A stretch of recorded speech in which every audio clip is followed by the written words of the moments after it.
മൂകം കരോതി വാചാലം പങ്കും ലംഘയത്തെ ഗിരിം യത്കൃപാത്തമഹം വന്ദേ പരമാനന്ദമാധവം.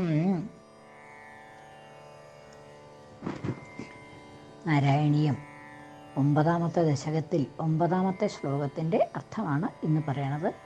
അർത്ഥം പറയുന്നത് കിഴക്കേപ്പട്ട് വാര്യത്ത് ഭാരതി. ശതം കൃതതപാസ്തത സഖലു ദിവ്യസംവത്സരാനവാപ്യ ച തപോബലം മതിബലം ച പൂർവാധികം ഉദീക്ഷ്യകിലകമ്പിതം പയസി പങ്കജം വായുനാ ഭവദ്ബലവിജൃംഭിത പവനപാഥസീ പീതവൻ. ഭഗവാൻ ബ്രഹ്മാവിനെ അനുഗ്രഹിച്ചിട്ട് സൃഷ്ടി ചെയ്യാനുള്ളതായിട്ടുള്ള ശക്തി ഉണ്ടാവട്ടെ എന്ന് പറഞ്ഞു. ഭഗവാന്റെ അനുഗ്രഹം കൊടുത്തു. വീണ്ടും തപസ് ചെയ്യാനായിട്ട് ആദേശം ചെയ്തു. ബ്രഹ്മാവിനോട് വീണ്ടും തപസ് ചെയ്യാനായിട്ട് പറഞ്ഞു. അത് കഴിഞ്ഞ് ബ്രഹ്മാവ് എന്താ ചെയ്തത് എന്നാണ് ഇവിടെ പറയണത്. അപ്പം ബ്രഹ്മാവ് ശതം കൃതതപാഹ തതഹ അനന്തരം വീണ്ടും, അതായത് ബ്രഹ്മാവ് ഭഗവാൻ അവിടുന്ന് പറഞ്ഞു, ബ്രഹ്മാവിന് വേണ്ട വരം കൊടുത്തു കഴിഞ്ഞിട്ട്, അനുഗ്രഹവും കൊടുത്തു കഴിഞ്ഞിട്ട് ഭഗവാൻ മറഞ്ഞു കഴിഞ്ഞു. അത് മറഞ്ഞു കഴിഞ്ഞപ്പോൾ തതഹ അനന്തരം പിന്നീട് ബ്രഹ്മാവിന് വീണ്ടും തപസ് ചെയ്യാനാണല്ലോ ആദേശിച്ചത്. ഭഗവാന്റെ കൽപ്പന കിട്ടിയത് വീണ്ടും തപസ് ചെയ്യാനാണ്. അപ്പോൾ കുറേ തപസ് ചെയ്തു. പക്ഷേ ഇനിയും കർമ്മം വേണ്ട വിധത്തിൽ ചെയ്യാനായിട്ട് ഒന്നും കൂടിയും ശക്തിയും ബുദ്ധിയും ഒക്കെ ഉണ്ടാവണം. അതിനു വേണ്ടിയിട്ട് ഒന്നും കൂടിയും കുറേ കൂടിയും തപസ് ചെയ്യൂ എന്ന് പറഞ്ഞ് ഭഗവാൻ പോയത്. അപ്പം അങ്ങനെ ഭഗവാൻ അപ്രത്യക്ഷമായത്. അപ്പം അതനുസരിച്ച് ആദ്യം തന്നെ ഭഗവാൻ പറഞ്ഞത് കേട്ടുകൊണ്ട് അനുസരിച്ചുകൊണ്ട് ശതം കൃതതപാഹ തതഹ സഖലു ദിവ്യസംവത്സരാൻ സഹ.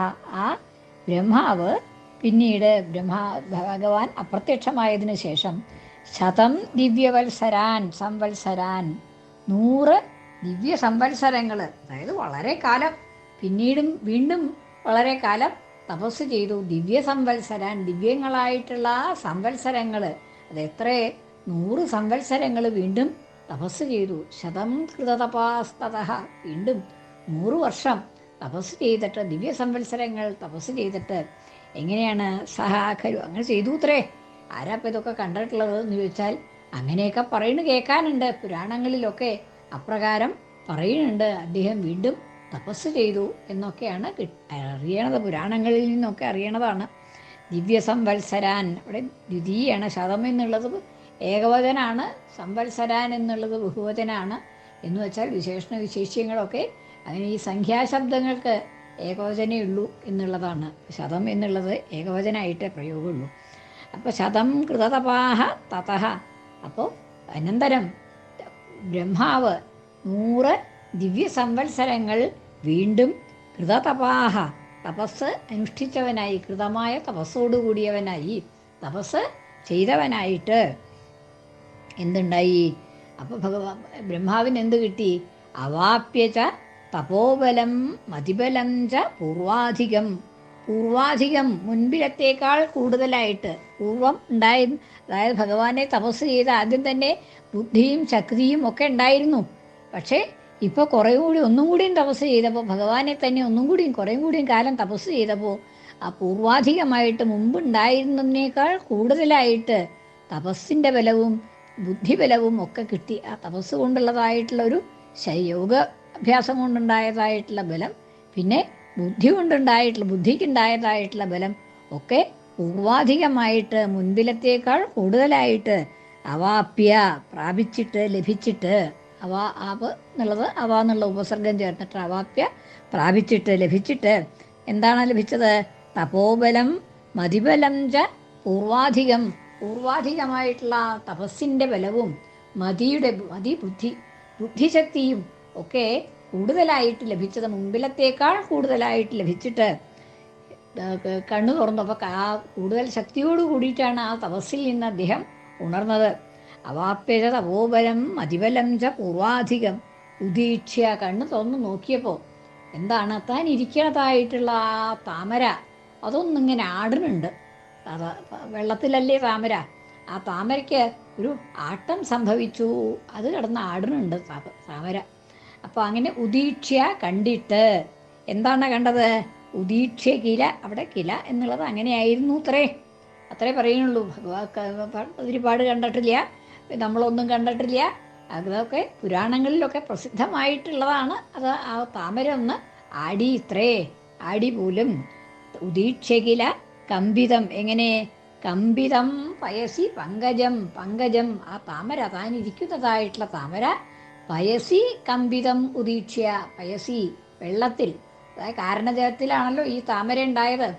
ആ താമര ആ കാരണജലത്തിൽ പയസിൽ, താമരയിൽ അല്ല വെള്ളത്തിൽ പങ്കജം വായുനാ കമ്പിതം, വായു കൊണ്ട് കമ്പിതമായിട്ട്, കാറ്റുകൊണ്ട് ആ താമര ഇങ്ങനെ ഇളകുന്നുണ്ട്, ആടുന്നുണ്ട് എന്ന് കണ്ടിട്ട്, കമ്പിതം ചലിക്കുന്നതായിട്ട്, ഇളകുന്നതായിട്ട്, ആടുന്നതായിട്ട്, അത് ആടിക്കൊണ്ടിരിക്കുന്നതായിട്ട് കണ്ടിട്ട്, താനിരിക്കുന്നതായിട്ടുള്ള ആ താമര, തൻ്റെ ആധാരമായിട്ടുള്ളതായിട്ടുള്ള ആ താമര അത് സ്ഥിരമായിട്ട് നിൽക്കണില്ല, അതെന്തോ ആടിക്കൊണ്ടിരിക്കണു എന്ന് കണ്ടപ്പോൾ ഈ ആട്ടം നിർത്താനായിട്ട്, ആടിക്കൊണ്ടിരിക്കുന്നതായിട്ടൊരു വസ്തുവിൽ ഇങ്ങനെ എപ്പോഴും ഇരിക്കാൻ സുഖമില്ലല്ലോ.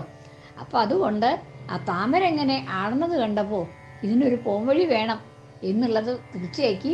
അപ്പോൾ തൻ്റെ ബലം കൊണ്ട് തന്നെ, തനിക്ക് സിദ്ധിച്ചതായിട്ടുള്ള തപോബലവും മതിബലവും ബുദ്ധിബലവും കൊണ്ട് ഭവത്ബല വിജൃംഭിത, ഭഗവാൻ തനിക്ക് നൽകിയതായിട്ടുള്ള ആ ബലം കൊണ്ട് കൂടുതൽ വിജൃംഭിതനായിട്ട്, ശക്തിമാനായിട്ട്, കൂടുതൽ ശക്തിയോട് കൂടിയവനായിട്ട്, ഭവത്ബല വിജൃംഭിത, അങ്ങയുടെ ബലം കൊണ്ട് തന്നെ, എല്ലാവരുടെയും ബലം ഭഗവാനാണ് എന്ന് പറയുന്നുണ്ടല്ലോ.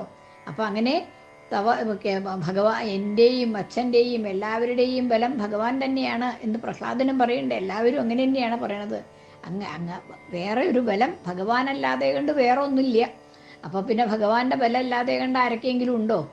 ഭവത്ബല വിജൃംഭിത, അങ്ങനെ അങ്ങയുടെ ഭഗവാന്റെ ബലം കൊണ്ട് വിജൃംഭിതനായിട്ട്, കൂടുതൽ ശക്തിമാനായിട്ട്, ഭവത്ബല വിജൃംഭിത പവനപാധസീ പീതവൻ, അത് ബ്രഹ്മാവ് ആ വെള്ളത്തിൽ കാറ്റത്ത് താമര എങ്ങനെ ഇളകണോ എന്ന് കണ്ടിട്ട്, അങ്ങനെ ഇളകിക്കൊണ്ടിരിക്കുമ്പോൾ തനിക്കൊരു ബലം ഇല്ലല്ലോ എന്ന് വിചാരിച്ചിട്ട്, ആ ഭഗവാന്റെ ബലം കൊണ്ട് തന്നെ, തനിക്ക് തപസ് കൊണ്ടും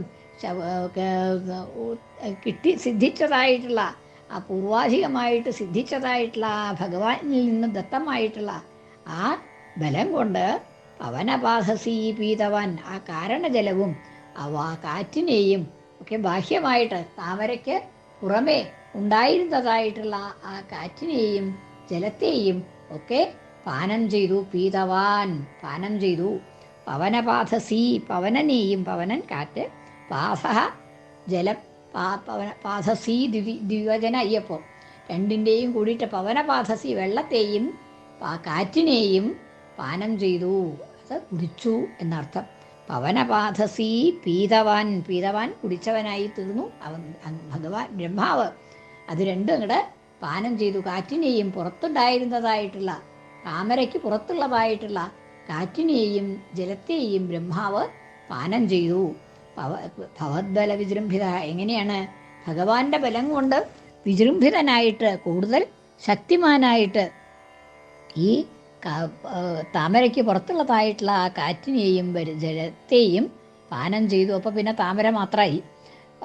ആ കാരണജലവും ബ്രഹ്മാവിൻ്റെ ഉള്ളിൽ തന്നെയായി. ജലവും കാറ്റും ഒക്കെ പുറത്തുണ്ടായിരുന്നതായിട്ടുള്ള ആ കാറ്റും ജലവും ഒക്കെ ബ്രഹ്മാവിൻ്റെ ഉള്ളിൽ, അതിനെ പാനം ചെയ്തപ്പോൾ പിന്നെ ഈ താമരയും അതിൻ്റെ ഉള്ളിലുള്ളതായിട്ടുള്ള ബ്രഹ്മാവും മാത്രമായി അവശേഷിച്ചു. അതിന് കാരണമായിട്ടുണ്ടായിരുന്നതായിട്ടുള്ള ഭഗവാന്റെ ആശ്രയമായിട്ട് ഈ താമരയും അതിൻ്റെ ഉള്ളിൽ ബ്രഹ്മാവും മാത്രം അവശേഷിച്ചു. അങ്ങനെ ബാക്കിയുള്ളതിനെയൊക്കെ ബ്രഹ്മാവ് പാനം ചെയ്തു എന്ന് പറഞ്ഞു. അപ്പം ഇനി അങ്ങനെ അതാണ് ഈ ശ്ലോകത്തിൽ പറയണത്. അതായത് ആ താമരയിൽ നിന്ന് ഉണ്ടായതായിട്ടുള്ള ബ്രഹ്മാവ് വീണ്ടും തപസ് ചെയ്തു, താമരയിൽ തന്നെ ഇരുന്ന് തപസ് ചെയ്തു. അത് കഴിഞ്ഞ് 100 ദിവ്യസംവത്സരങ്ങൾ തപസ് ചെയ്തതിന് ശേഷം ബ്രഹ്മാവിന് ശക്തിയും ബുദ്ധിയും ഒക്കെ വർദ്ധിച്ചു.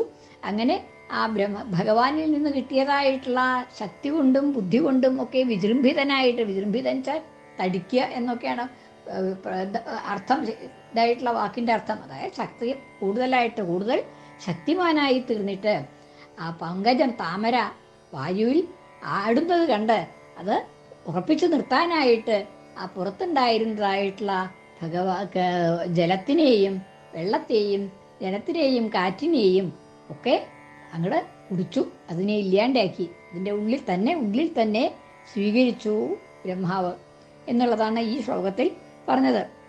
ശതം കൃതതപാസ്തത സഖലു ദിവ്യ സംവത്സരാനവാപ്യ ച തപോബലം മതിബലം ച പൂർവാധികം ഉദീക്ഷ്യകിലകമ്പിതം പയസി പങ്കജം വായുനാ ഭവദ്ബല വിജൃംഭിത പവനപാഥസീ പീതവൻ. കൃഷ്ണാർപ്പണം. മലയാള പരിഭാഷ. നടത്തി വരിഷം ശതം തപവുമേകചിത്തത്തോടെ ലഭിച്ചു തപശക്തിയും മതിബലങ്ങളും പിന്നെയും ജഗത്തിരഥ കാറ്റിനാലിളകും അമ്പുജം കണ്ടുടൻ ജലത്തിലഥ കാറ്റിനാലിളകും അമ്പുജം കണ്ടുടൻ കുടിച്ചു ജലമൊക്കെയും പവനെയും വിധി നിൻബലാൽ. സർവത്ര ഗോവിന്ദനാമ സങ്കീർത്തനം. ഗോവിന്ദ ഗോവിന്ദ.